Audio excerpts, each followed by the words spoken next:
Bonjour à tous, c'est Jean et aujourd'hui on va voir un nouveau sujet pour le DELF B2, production orale. C'est un sujet qui s'appelle la sécurité des données des entreprises et donc on va pouvoir voir un peu de vocabulaire sur la sécurité des données des entreprises, l'informatique et la technologie. Voilà. Je vais commencer par lire le texte et ensuite on regardera plus en détail les mots et le vocabulaire. Le numérique représente de nombreuses opportunités pour les TPE-PME, mais également des risques. En effet, près d'un dirigeant sur deux continue de craindre pour la sécurité de ses données. Pour autant, ils ne sont pas attentistes. Le taux d'équipement en solutions de cybersécurité progresse de 5 points pour atteindre 81%. Mais le numérique représente aussi des risques qu'il faut savoir maîtriser. Sur ce point, les sondés sont beaucoup moins positifs.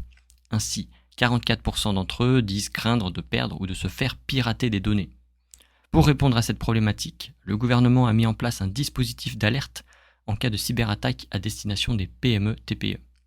Lorsqu'une vulnérabilité ou une campagne d'attaque particulièrement critique est identifiée, une notice succincte et compréhensible pour les dirigeants est éditée par le dispositif national d'assistance aux victimes, cybermalveillance.gouv.fr, et l'Agence nationale de la sécurité des systèmes d'information, ANSSI.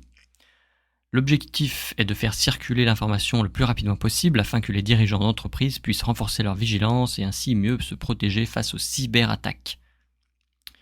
Ok, alors, sécurité des données des entreprises. Tout à l'heure on a évoqué un petit peu, mais le thème, très important, le thème ici, c'est la sécurité, les données des entreprises, c'est assez l'informatique, quoi, les équipements informatiques. Donc, c'est technologie, voilà. Technologie. Ça, c'est la technologie. Après, le risque, est-ce qu'il y a d'autres thèmes ? Le travail, puisque c'est les entreprises. Voilà, on peut imaginer que c'est connecté à ce thème-là. Voilà. Donc, le numérique. Le numérique, en fait, en français, en anglais, c'est digital. Digital. Alors, parfois, d'ailleurs, le site d'où est issu ce texte, c'est Usine Digitale. Donc digital, ça existe en français, c'est un mot qui existe, par exemple empreinte digitale, mais quand on parle de numérique, enfin de digital dans le sens où l'informatique, c'est plutôt numérique. Voilà, on parle plutôt de numérique, donc c'est le mot à utiliser, il est plus adapté. Voilà. Donc le numérique, donc les nouvelles technologies, on va dire, représentent des opportunités pour les TPE-PME. Alors TPE-PME, c'est un acronyme... c'est des initiales. Donc, très petites entreprises, TPE. Et PME, c'est petites et moyennes entreprises, je crois. Donc, c'est pas des grosses entreprises comme Google. Voilà.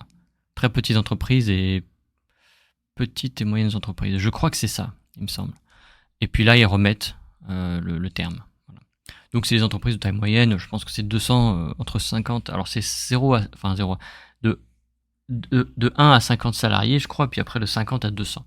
Ouais, c'est la taille, en fait. Les entreprises sont catégorisées en fonction de leur taille, le nombre de salariés, le nombre d'employés, et ça va donner un nom à l'entreprise, un statut. Alors, près d'un dirigeant sur deux. Donc là, il y a une statistique. Continue de craindre, donc avoir peur, il craint pour la sécurité de ses données. Voilà, il a peur d'une attaque, un piratage informatique, et donc il craint que ces données soient piratées. Effectivement, les entreprises, parfois elles ont des secrets de fabrication, des secrets de process, tout simplement de fabrication de leurs produits, et du coup, des attaques informatiques peuvent arriver. Voilà. Donc il y a des craintes, il y a des opportunités et des risques. Voilà, c'est ça qui est très important, je pense. Cette phrase initiale explique bien, en fait, définit bien en fait que le numérique, la technologie, il y a des opportunités, c'est évident, mais il y a aussi des risques. Et ça, faut bien tenir compte de ces deux aspects pour pouvoir comparer après dans votre présentation. Il y a des avantages, il y a des inconvénients, etc., etc. Okay, parler des deux côtés. En effet, ils expliquent, il y a une crainte, pour autant, donc néanmoins, ça veut dire néanmoins, ils ne sont pas attentistes. Être attentiste, ça veut dire être dans une position, dans une attitude où on attend, en fait, et on ne fait rien. Ok, on voit qu'il y a un problème, mais on attend que ça passe et on va pas résoudre ce problème. On va attendre. Donc les chefs d'entreprise, les dirigeants ne sont pas attentistes, justement. Ils s'équipent. Il y a un taux d'équipement de solutions, donc des logiciels ou peut-être des services. Ils font appel à des entreprises qui vont équiper leur système en cybersécurité. Et il y a une augmentation. Voilà. Donc il y a une progression. Je vous ai dit, je vous rappelle, les chiffres, on s'en fout. Les chiffres, c'est pas très important. Ce qui est important, c'est l'augmentation quand ça reste stable ou quand ça diminue. Voilà, c'est la tendance qui est importante. Mais le numérique représente aussi des risques. Donc là, on parle des risques. Donc risque, donc avantage et risque. Voilà, enfin, on va dire ça. Il faut savoir maîtriser. Il faut connaître les risques, voilà. Mais sur ce point, les sondés sont beaucoup moins positifs. Il y a beaucoup moins d'éléments positifs de ce côté-là. Et il y a 44% d'entre eux disent craindre, toujours cette crainte, de perdre ou de se faire pirater des données. Voilà. Donc il y a une peur.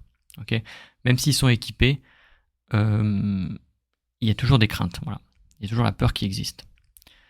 Donc pour répondre à cette problématique, le gouvernement, donc là, il y a l'intervention du gouvernement, il a mis en place un dispositif, une mesure, okay, d'alerte en cas de cyberattaque destinée aux petites et moyennes entreprises. Okay. Donc, qu'est-ce que c'est exactement ce dispositif, cette mesure? Eh bien, lorsqu'une vulnérabilité ou une campagne d'attaque est identifiée, donc quand il y a une attaque informatique, on va dire, ou qu'il y a un bug ou quelque chose comme ça, une notice succincte et compréhensible, succincte ça veut dire très courte, hein, très courte et claire, et compréhensible pour les dirigeants, est éditée par le dispositif national et l'agence nationale. Alors, on ne sait pas trop éditer, est-ce que c'est un mail qu'ils vont recevoir, est-ce que je ne sais pas comment ça marche, mais en tout cas, cette notice va être envoyée.